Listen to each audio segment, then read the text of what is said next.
Menteri Keamanan Nasional Israel Itamar Ben-Gvir mengancam akan membubarkan parlemen yang berada di bawah pemerintahan Perdana Menteri Benjamin Netanyahu.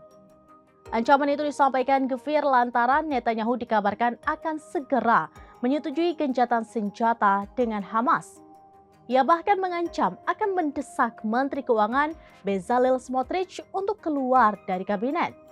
Mengutip Tribunnews.com pada Rabu 15 Januari 2025, ancaman ini muncul setelah Netanyahu dikabarkan mendukung rencana gencatan senjata dengan perlawanan Palestina.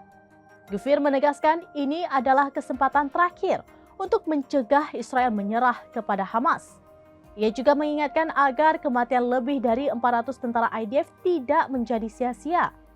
Penolakan ini terjadi setelah Presiden Amerika Serikat sebelumnya, Joe Biden, mengungkapkan bahwa kesepakatan gencatan senjata hampir tercapai.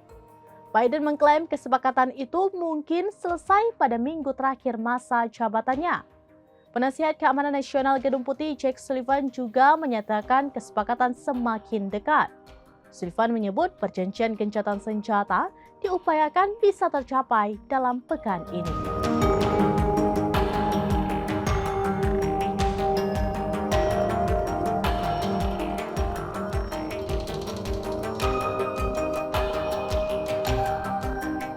Demikian informasi terkini Syederalun, saksikan terus beragam informasi lainnya. Jangan lupa like dan share seluruh akun serambines.com.